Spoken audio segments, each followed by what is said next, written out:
Good evening. Welcome to the State of Business on our television with me, Kavishka Pereira. Let's take a look at today's headlines. President Sirisena meets with Singaporean counterpart. Singaporean government agrees to provide technical assistance in fight against illegal drug smuggling. News in detail. President Maithripala Sirisena, who is on a visit to Singapore to attend the Asia-Pacific Forum of Environment Ministers and Heads of Environment Authorities, held a meeting with President of Singapore, Madam Halimah Yacob, today. President Sirisena, who went to Istana Palace of Singapore, was welcomed by the President of Singapore, and the two leaders engaged in a friendly conversation. The two leaders focused their discussions on the continuation of bilateral relations between the two countries, and the President of Singapore expressed her appreciation over the steps taken by Sri Lanka in terms of political, social and economic development. The Singaporean President also appreciated the strong leadership of President Sirisena to overcome the drug trafficking in Sri Lanka. President Halimah Yacob hosted a luncheon in honor of President Sirisena at Istana Palace following the discussion. The government of Singapore has agreed to provide technical knowledge for the prevention of narcotic drugs and to assist the drug prevention program initiated by President Maithripala Sirisena. A meeting was held today between President Sirisena and the Singaporean Minister of Social and Family Development and Deputy Minister of National Development, Desmond Lee, and Singaporean state officials of the departments dealing with the prevention of drugs in Singapore. Accordingly, a special team of officials from Singapore will arrive in Sri Lanka shortly to provide assistance for the program conducted by Sri Lanka to prevent and control drug trafficking. The officials present at the meeting made detailed presentations to the Sri Lankan President regarding actions taken by Singapore in combating illegal drug trafficking and also on current programs on prevention and eradicating drug use. The Minister of Social and Family Development and Deputy Minister of National Development, Desmond Lee, and Minister of Housing Affairs and Senior Director of Ministry of Housing Affairs and International Cooperation Coordination, Ling Yang, Acting Director of the Drug Prevention Unit, Sebastian Tan, Coordinating Director of the Central Drug Prevention Unit, Cheung Hong, and others were present at this discussion.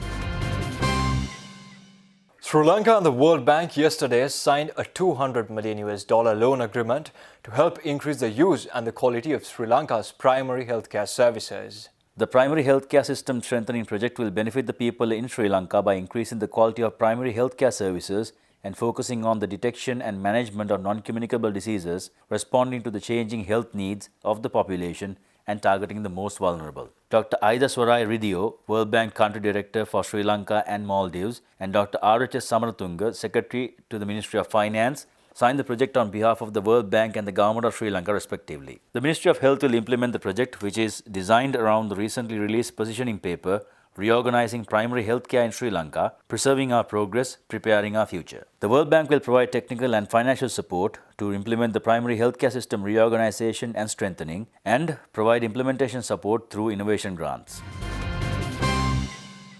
Stay tuned for more news after this short commercial break.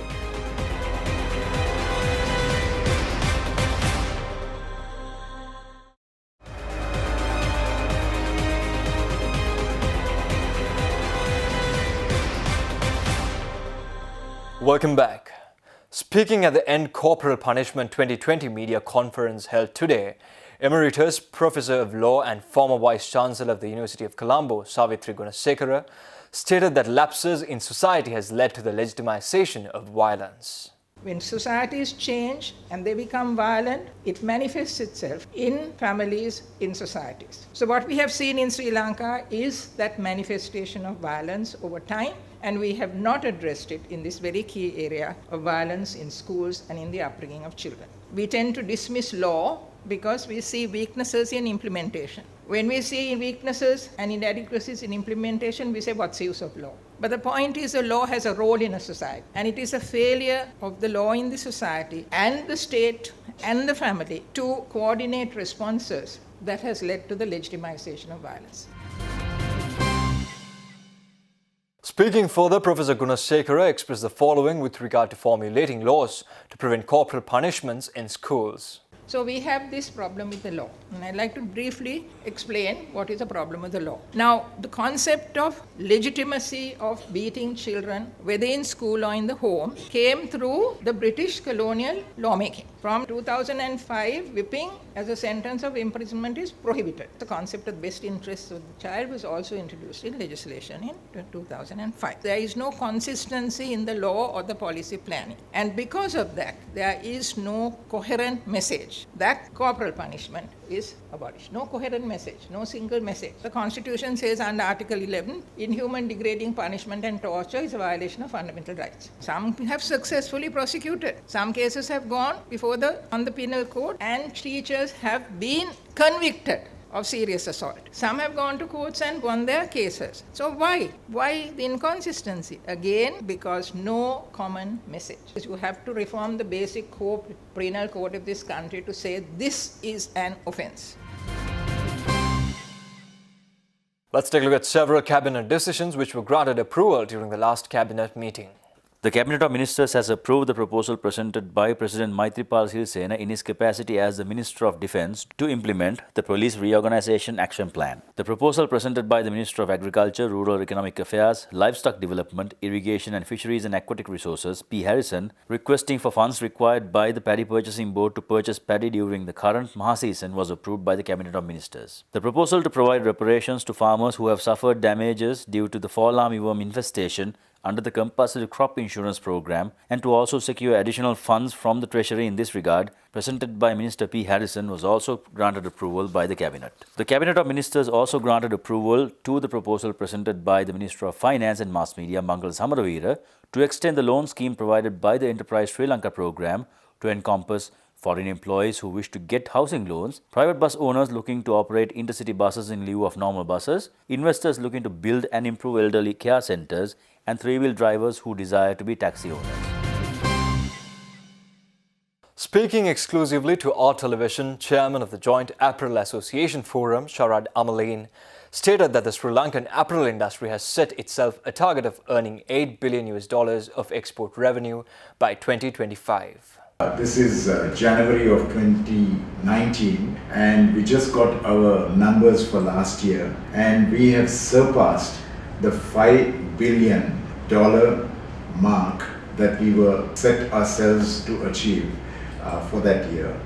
The growth of 4.8% last year has been challenging under the circumstances and situations that we are faced with in the industry, where you find new challenges being imposed on us as we get more and more involved in this industry.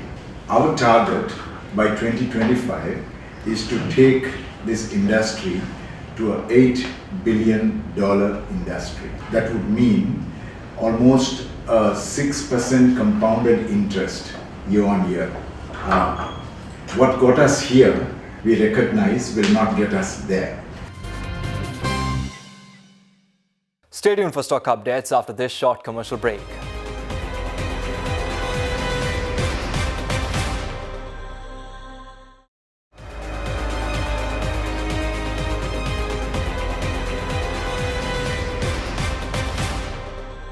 Welcome back. Trading at the Colombo Stock Exchange ended on a positive note today. The all-share price index gained 8.78 points to close at 5,960.34, and the S&P SL 20 gained 4.73 points to close at 3,037.46. The turnover was 725.1 million rupees and 12.5 million shares were traded. Next up is Forex rates.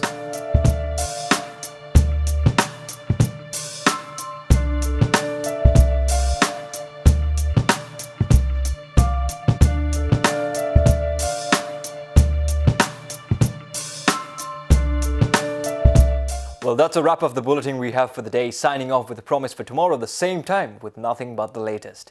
Thank you and good night.